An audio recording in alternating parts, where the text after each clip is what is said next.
신앙 고백 우리 하겠습니다. 나는 전능하신 아버지 하나님 천지의 창조주를 믿습니다.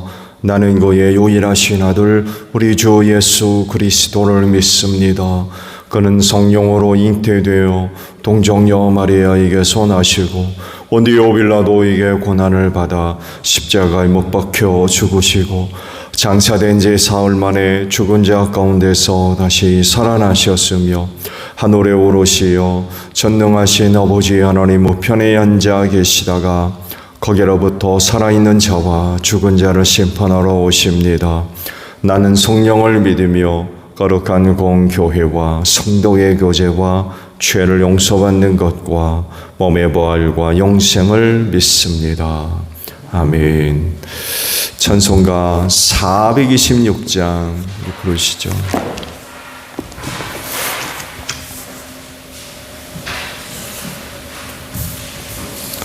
찬송가 426장이에요.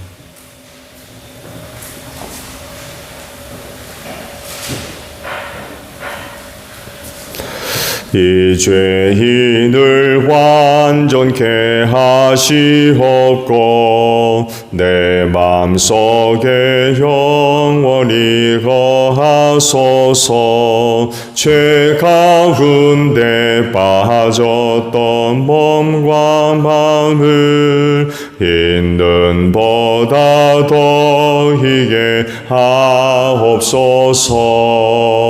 눈보다 더욱이 여지게 거시서서 정결케 하옵소서.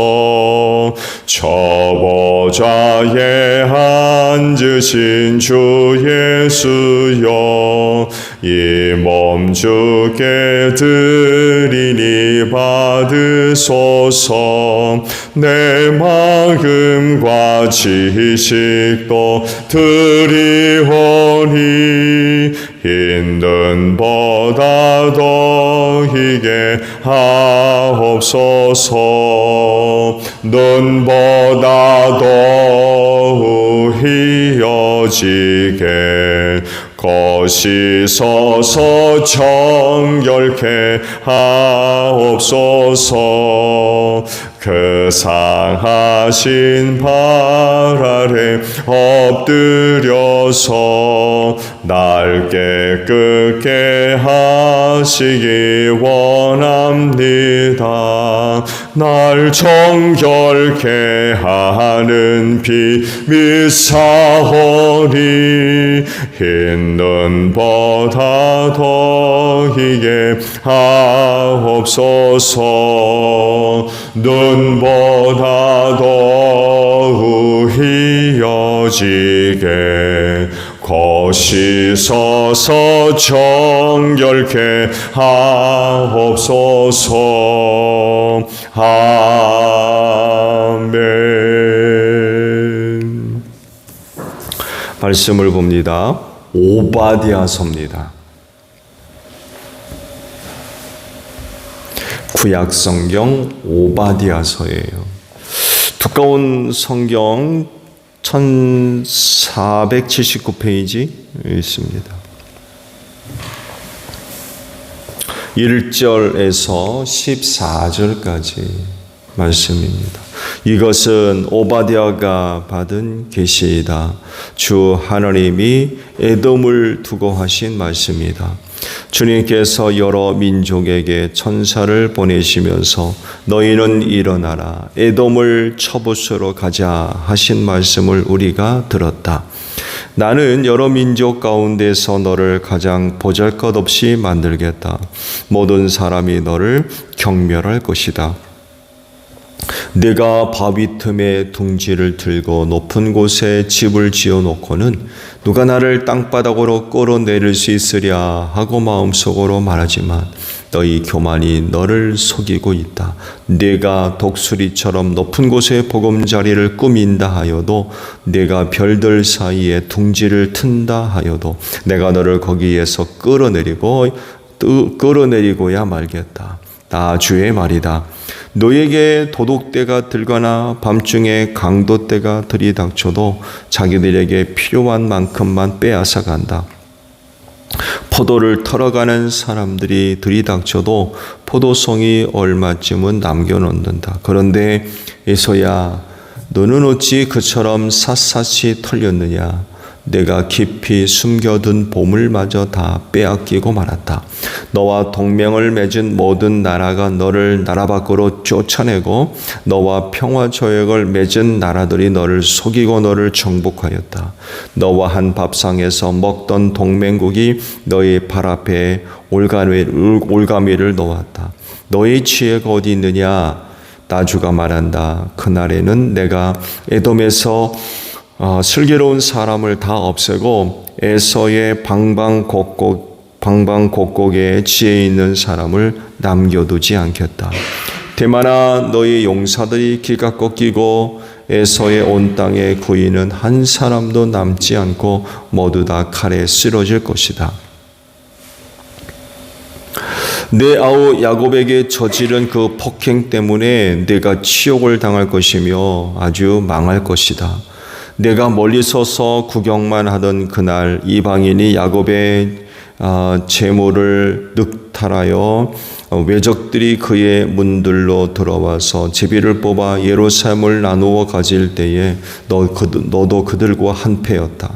내 형제의 날, 그가 재앙을 받던 날에 너는 방관하지 않았어야 했다. 유다 자손이 몰락하던 그날 너는 그들을 보면서 기뻐하지 않았어야 했다. 그가 고난받던 그날 너는 입을 크게 벌리고 웃지 않았어야 했다. 나의 백성이 패망하던 그날 너는 내 백성의 성문 안으로 들어가지 않았어야 했다. 나의 백성이 패망하던 그날 너만은 그 재앙을 보며 방관하지 않았어야 했다. 나의 백성이 패망하던 그날 너는 그 재산에 손을 대지 않았어야 했다. 도망가는 이들을 죽이려고 갈라지는 길목을 지키고 있지 않았어야 했다. 그가 고난받던 그날 너는 살아남은 사람들을 원수의 손에 넘겨주지 않았어야 했다. 아멘.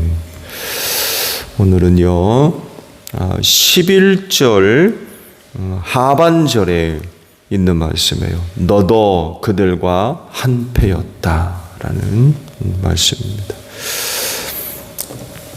오바댜서의 말씀은 에돔족에 대한 하나님의 심판을 선언하는 그런 그 예언의 말씀입니다. 오바댜가 이제 선지자로서 말씀을 받아서 기록한 예언서입니다. 근데요, 다른 선지와는 달리 오바댜에는요 좀 감춰진 것들이 많이 있어요. 그건 누군지 몰라요.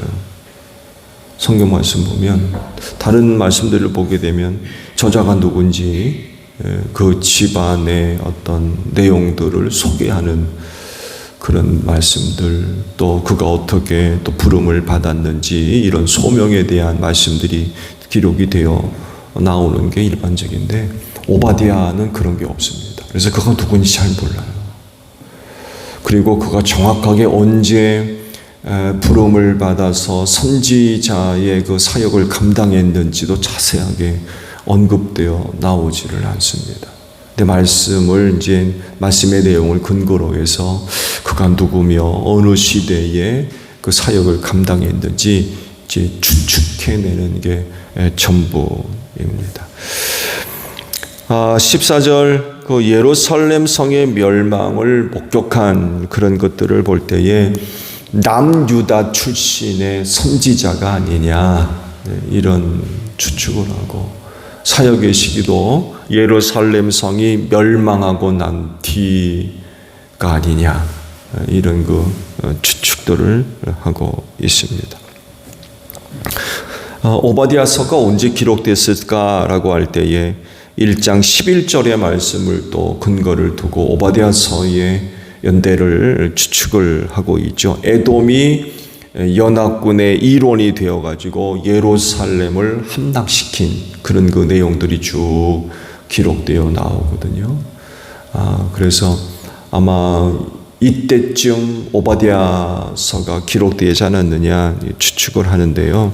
4차례에 걸쳐서 에돔이 연합군을 형성을 해서 예루살렘을 공격한 적이 있었어요. 분열 왕국 시기에 모두 4차례에 걸쳐서 예루살렘이 함락당하는 그런 그 일들이 있었죠. 르호보암 때에 애굽의 시삭이 쳐들어와서 예루살렘을 함락시키고 금방 벤리고 다 가져가 버린 이런 그 사건이 있었죠. 두 번째는 여호람 왕 때에 블레셋과 또 아라비아 연합군대 침입을 받았었고, 세 번째는 아마시아 왕 때에 북이스라엘의 그 요아스의 침입이 있었고, 마지막 4차 침입 때에는 바벨론 왕 느부갓네살이 쳐들어와서 예루살렘을 함락시킨 그런 그 때가 있었는데, 이 중 아마 그 에돔이 바벨론과 연합을 해서 예루살렘을 함락시킬 때, 그때 아마 에돔이 연합군이 돼서 남유다를 공격하지 않았느냐. 아마 이때쯤 오바댜서가 기록됐을 것이다라고 추측을 하고 있습니다. 에돔이 누구죠? 에서의 후손입니다. 에서, 야곱의 형. 잘 알죠? 쌍둥이로 태어났지만 야곱이 축복권을 가졌죠. 팥죽 한 그릇에 에서가 장자권을 팔고, 이런 그 망측한 그런 그 일들이 일어난 사건을 아마 아실 겁니다. 야곱의 형 에서, 에서의 후손이 바로 에돔입니다. 사실 이런 내용들을 보게 되면 조상적부터 이스라엘과 갈등이 컸어요. 심지어는 어머니 뱃속에서도 싸웠다고 그랬어요. 둘이, 에서와 야곱이. 이런 것들을 보게 되면 에돔이 이스라엘과 그렇게 늘 좋은 관계가 아니었다는 것을 알 수 있죠. 그렇지만 하나님은요, 에돔 족속을 이스라엘의 형제로 인정을 하십니다. 그래서 출애굽을 할 때에도 가나안 땅으로 가로질러 갈 수 있는, 빠르게 갈 수 있는 길이 바로 에돔 족속이 사는 길을 가로질러 가는 거였어요. 근데 그 일 때문에 그들과 싸우지 말라고 하셨습니다. 내 형제이기 때문에 그 일로 인하여서 그들과 싸워서는 안 된다라고 금지를 하셨죠.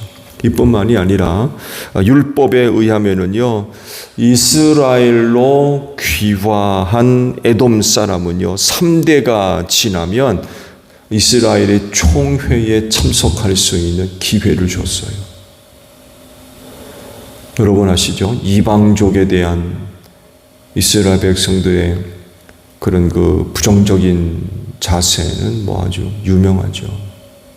사람 취급도 하지 않고 부정한 인간들로 취급을 했기 때문에 그들과의 관계는 뭐 법으로 금지되어 있는 이런 상황인데, 에서의 후손만큼은 달랐어요. 그들 가운데 혹 귀화, 이스라엘 백성으로 이제 귀한 그런 그 사람들이 있다고 하면 3대가 지나면 총회에 참석할 수 있는 길을 열어놓았어요. 이건 뭘 얘기하느냐? 그 에서의 후손들에 대해서 하나님께서 배려해 주시는 이런 그 은혜가 있었다는 거예요. 다른 이방족에는 그런 기회가 주어지지 않았습니다. 근데 에서의 후손만큼은 달라요. 왜냐하면 야곱의 형이었기 때문에 그래요. 형제 관계였기 때문에. 또 각별한 그런 그 은혜를 그들에게 베풀어 주셨던 거죠. 근데 에돔 족속은요, 계속해서 이스라엘과 아주 별로 그렇게 좋은 관계를 맺지를 않았습니다. 출애굽을 했을 때 고의로 회방을 넣기도 하고, 나중에는 바빌론 제국과 연합을 해가지고 예루살렘을 공격해서 나라가 망하는 그런 그 일을 저지르기도 했습니다. 오바댜서가 바로 이런 역사적인 그런 그 배경을 갖고 기록을 했습니다.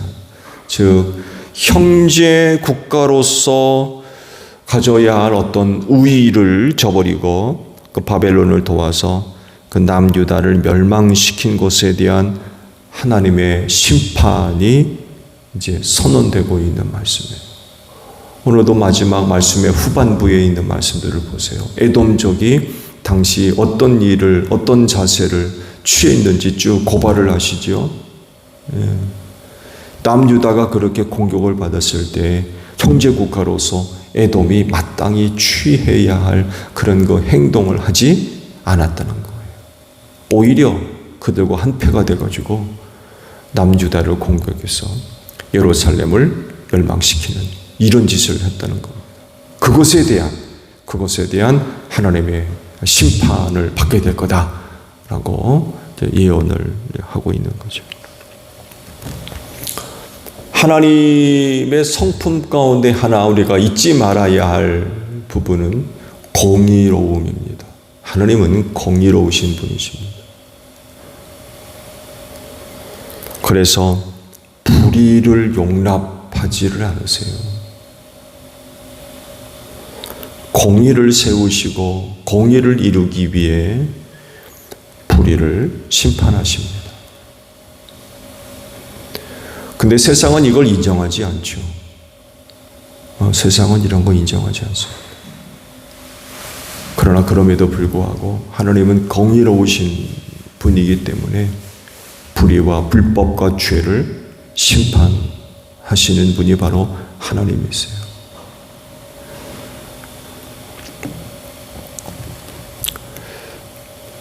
세상 사람들은 이런 공의로우신 하나님을 인정을 하지 않지만 우리 그리스도인들은 하나님의 공의를 바라보며 이 세상을 바르게 살아야 돼요. 불의와 불법을 저지르며 살아서는 안 된다는 것입니다. 악한 세상에서 하나님의 공의가 잘 세워지지 않아요. 무시당하죠. 하나님의 공의를 무너뜨리는 그런 일들이 얼마나 많이 있는지 몰라요. 그러다 보니까 하나님의 공의를 세워가는 이들이 많은 어려움을 당합니다. 많은 미움을 받고 핍박을 당하는 거죠.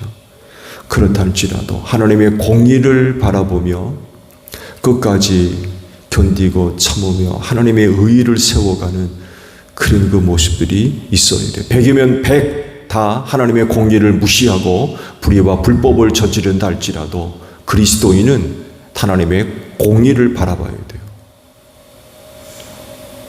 100이면 100의 사람이 다 불법을 저지르며 좌로 치우친다 할지라도 우리 그리스도인은 그들과 함께 그 길을 따라가서는 절대로 안 된다는 거예요. 에돔이 바로 이런 점에 있어서 하나님 앞에 죄를 지은 거죠. 형제 국가로서 해서는 안 될 짓들을 그렇게 했다는 거예요. 이스라엘 백성에 대해서 오히려 앞장서 가지고 불의와 불법을 저지르고 형제 국가로서의 의의를 저버리는 그런 그 행위들을 할 때 오바댜 선지를 통하여서 에돔 족속이 하나님의 심판을 받아서 멸망할 것을 그런 심판의 말씀을 들을 수밖에 없었다는 거죠. 바벨론 제국과 연합을 해가지고 예루살렘을 공격할 때에 함께했던 에돔 족속 하나님 앞에서 그들의 그와 같은 모습 의로 보지 않으셨어요. 선하게 보지를 않으신 거예요. 그래서 하시는 말씀이 그들과 한패가 됐다. 불의와 불법을 저지르는 그런 사람들과 너희가 한패가 돼가지고 그런 일을 했다는 거죠. 그런 모습을 하나님께서 의로 여기지를 않으셨던 거. 그런 일이 있다고 하면 오히려 남유다를 돕고 그들을 보호하고 지켜주는 또 함께 해주는 이런 그 모습들이 있어야 되는데 그렇게 하지를 않았다는 것입니다. 그렇게 하지 않은 것을 하나님께서 불의로 보셨던 거예요. 그리고 그 불의를 심판하겠다는 거죠. 그러니 그 에돔 족속이 어떻게 사겠습니까? 하나님의 심판을 받아서 망할 수밖에 없는 거죠. 이런 그 역사적인 사실들을 볼 때에 그리스도인은 하나님의 공의를 생각해야 되고요. 불의와 불법을 저지르는 자들과 뜻을 함께하는, 자리를 함께하는 이런 모습이 있어서는 절대로 안 됩니다. 하나님 앞에서 선해야지, 하나님께서 보실 때 선하지 않고 악하면 하나님으로부터 심판을 받을 수밖에 없어요. 어떻게든 하나님 앞에서 선한 모습들이 고백되어져야 됩니다. 그래야 공의로우신 하나님으로부터 은혜를 얻어 구원받을 수 있어요. 앞서 말씀을 드린 대로 우리와 함께하고 있는 100의 사람들이 다 하나님 앞에서 불의를 저지르고 죄를 짓는다 할지라도 우리는 결코 그들과 함께해서는 안 되는 거죠. 그들로부터 미움을 받고 핍박을 받고 따돌림을 당한다 할지라도 우리는 결코 하나님의 공의를 무시해서는 절대로 안 됩니다. 하나님의 공의 앞에 불법을 버리고 불의를 버리고 하나님께 순종함으로써 의를 이루어 나가는 그런 그 모습들이 있어야 되고 그들이 결국 하나님으로부터 은혜를 얻어 구원함을 얻을 수 있습니다. 오늘날 여러분들이 속해 있는 세대가 점점 불의와 불법화 되어져 가고 있죠. 이게 심각한 것은 하나님의 공의를 견딜 수가 없을 거라는 거예요. 공의로우신 하나님으로부터 심판을 받을 수밖에 없어요. 이런 세대에서 하나님의 의를 이루어 가야 할 그리스도인들의 그 생활이 만만치가 않은 거죠. 그렇다 할지라도 하나님의 공의를 세워갈 수 있는 여러분들이 되시기를 바랍니다. 주기도문합니다. 하늘에 계신 우리 아버지, 아버지의 이름을 거룩하게 하시며 아버지의 나라가 오게 하시며 아버지의 뜻이 하늘에서와 같이 땅에서도 이루어지게 하소서. 오늘 우리에게 일용할 양식을 주시고 우리가 우리에게 잘못한 사람을 용서하여 준 것 같이 우리 죄를 용서하여 주시고 우리를 시험에 빠지지 않게 하시고 악에서 구하소서. 나라와 권능과 영광이 영원히 아버지의 것입니다. 아멘. 기도하겠습니다.